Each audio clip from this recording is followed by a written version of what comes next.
bom dia! Lindo, maravilhoso e abençoado dia na presença de Deus. Hoje estamos no dia 526 do projeto Bíblia para Iniciantes. Colocar essa música também para nos aquietar, para sentirmos a presença de Deus. Me chama pra perto, só assim eu não me sinto só. Tão gostoso sentir a presença de Deus, saber que Ele está conosco. Quieta minha alma, faz meu coração ouvir tua voz. Que possamos ouvir a voz de Jesus sussurrando ao nosso ouvido. Me chama pra perto, só assim eu não me sinto só.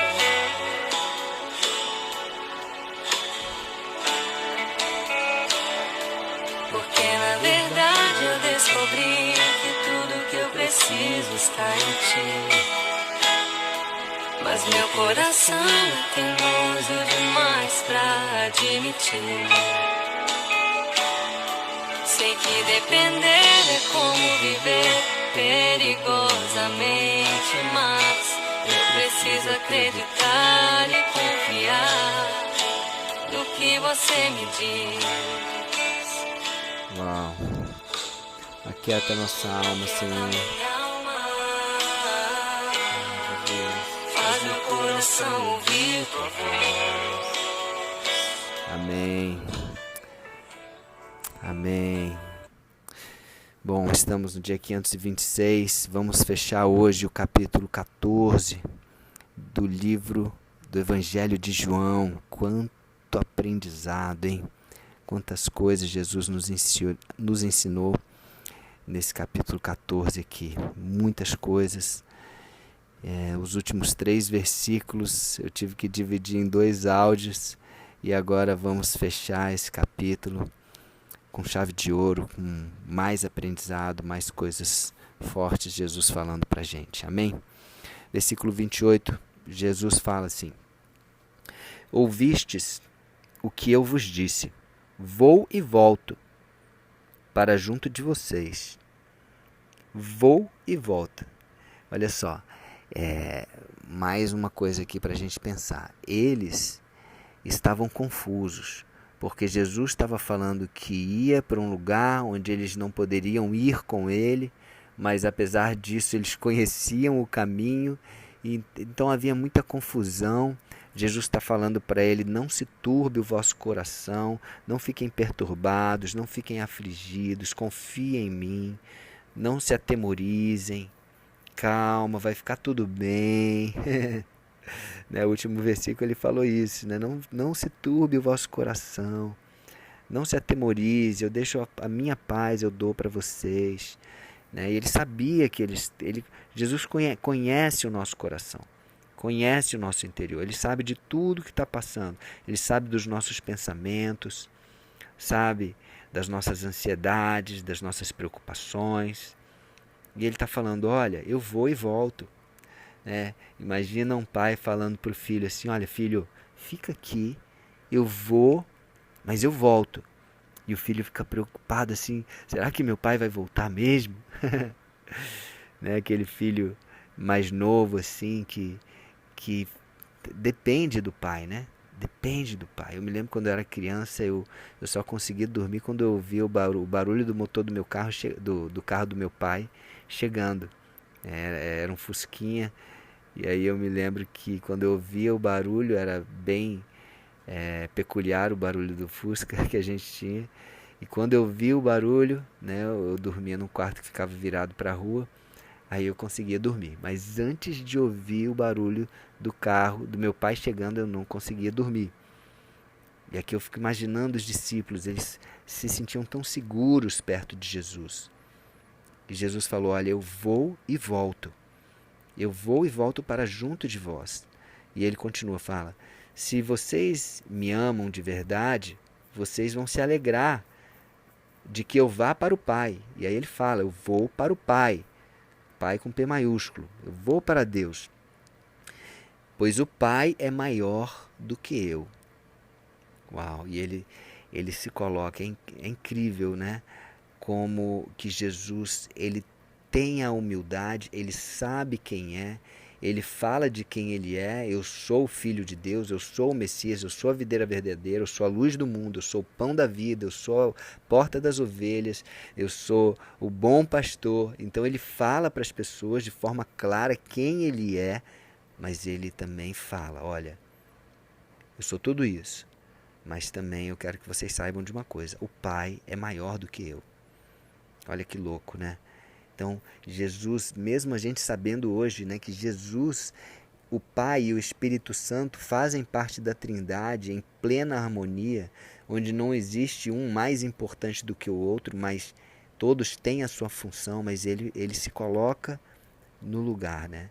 No lugar dele, ele fala, o Pai é maior do que eu. Então, isso é uma lição de humildade.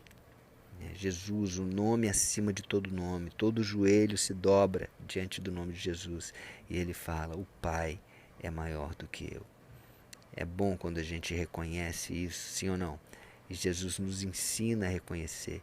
Ele mesmo dá uma lição nos discípulos falando, aquele que quer ser o maior seja o menor entre vocês. Amém? E ele continua falando aqui, versículo 29, disse-vos agora, antes que aconteça essas coisas, para que quando acontecer, vocês creiam. Ele está falando tudo o que ele está falando, ele está falando com antecedência. Por quê? Para que quando acontecer, que eles lembrem do que Jesus falou e creiam naquilo que ele falou.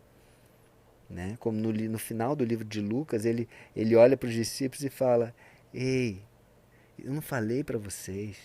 Eu falei que tudo o que estava escrito nas Escrituras, nos escritos de Moisés, nos profetas, nos Salmos, tudo que estava escrito a meu respeito ia se cumprir, tinha que se cumprir. E aí ele continua falando, ele fala, pois é, estava escrito lá, né, que o Filho do Homem tinha que morrer, tinha que ressuscitar e tinha que ser crucificado e ressuscitar no terceiro dia.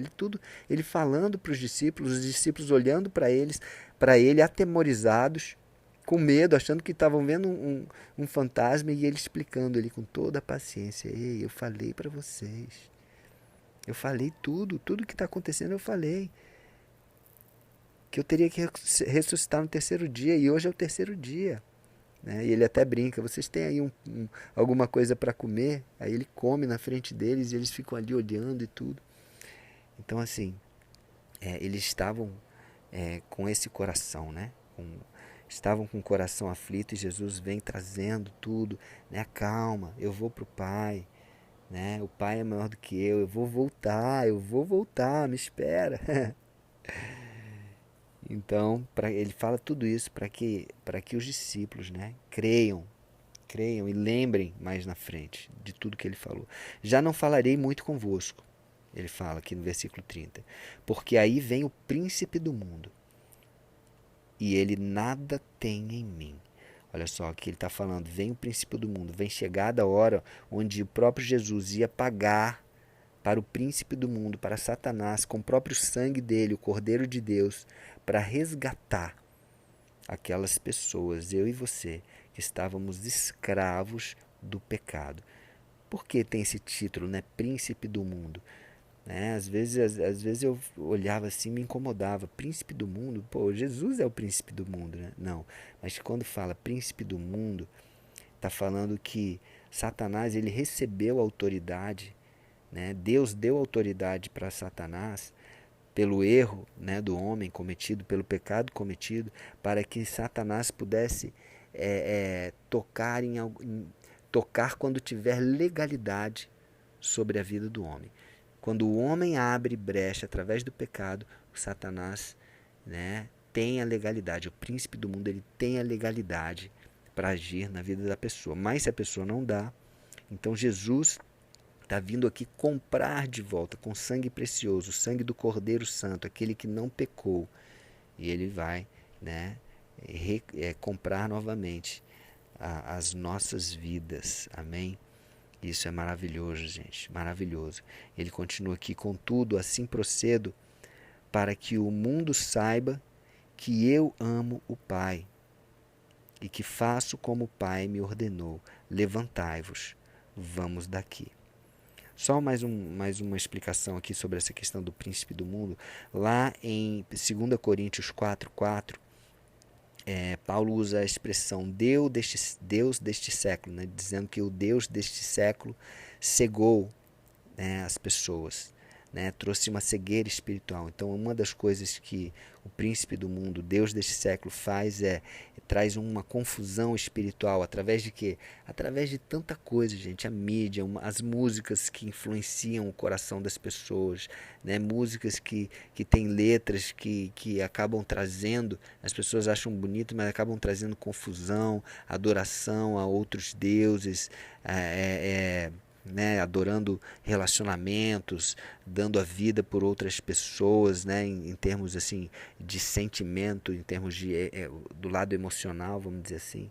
Então ele vai cegando as pessoas, né? Em outra passagem na Bíblia também, uma carta de Paulo também, Efésios 2:2, ele usa a expressão príncipe da potestade do ar. Então são alguns títulos aí que Satanás recebe, mas porque ele tem esse poder temporário. Mas ele fala que esse poder realmente é temporário, porque já que ele está destinado, né, ao lago de fogo, de enxofre eterno. Tá? E ele quer levar o máximo de pessoas para estar lá com ele, mas não vamos deixar isso acontecer. Vamos entregar nossa vida a Jesus, estaremos protegidos disso, dessa condenação. Amém? Então, contudo, assim procedo, para que o mundo saiba que eu amo o Pai, Jesus ama o Pai, e que faz como o Pai me ordenou, faz a vontade. E lembra que ele vem falando aqui 3 vezes nesse capítulo. O que é amor? Amor é obedecer. Né? Ele sempre falando: quem me ama guardará minha palavra. Né? No versículo 23, no versículo 21, aquele que tem os meus mandamentos guarda, né, e os guarda, esse é aquele que me ama. Então ele vem falando isso, né? Se me amais, guardareis os meus mandamentos. E ele dá o exemplo ele mesmo, falando que eu amo o Pai, Jesus ama o Pai e obedece a ele, faz como ele, o Pai, ordenou. Então o amor de Jesus expresso para o Pai, né, através de obediência ao Pai, é o mesmo amor que ele quer de nós. Né? Em obediência a ele, nós vamos provar que nós amamos esse Jesus que deu a própria vida por nós. Maravilhoso, né? Maravilhoso. Ele não pede algo que ele não fez. Ele dá o exemplo, então ele nos lidera inspirando, que nós possamos fazer o mesmo. E isso é ser cristão, né, gente? Ser cristão é imitar Cristo. É desafiador? Sim, é desafiador. É possível? É, muito possível, porque assim como Jesus teve o Espírito Santo, também nós temos o Espírito Santo dentro de nós. É um privilégio que nós temos depois que Jesus ressuscitou, e lá no 50º dia depois da ressurreição dele, lá em Atos, ele envia o Espírito Santo e agora ele está em nós, né? Para quem receber Jesus também recebe o Espírito Santo. Amém? Então nós podemos sim obedecer Jesus assim como ele obedeceu ao Pai. Amém? E ele termina falando: levantai-vos, vamos daqui, é chegada a hora. Então fechamos aqui o capítulo 14 do Evangelho de João. E amanhã próximo dia começamos o capítulo 15, fortíssimo, onde ele vai falar o 7º eu sou, né? Fechar com o 7º eu sou do Evangelho, né? E vamos lá, vai ser maravilhoso. Um grande abraço, Deus abençoe. Vamos fechar com uma oração. Senhor Deus, Pai, obrigado por esse privilégio de ouvirmos a Tua palavra, de ouvirmos da fonte, da Bíblia, né, um testamento, uma herança que o Senhor nos deixou, essa riqueza preciosa, e podemos sim alegrarmos, né, como o Senhor mesmo falou, porque o Senhor foi para o Pai, está sentado à direita de Deus Pai, e é o nome acima de todo nome. Toda língua, todo lábio, toda língua confessará, todo joelho se dobrará.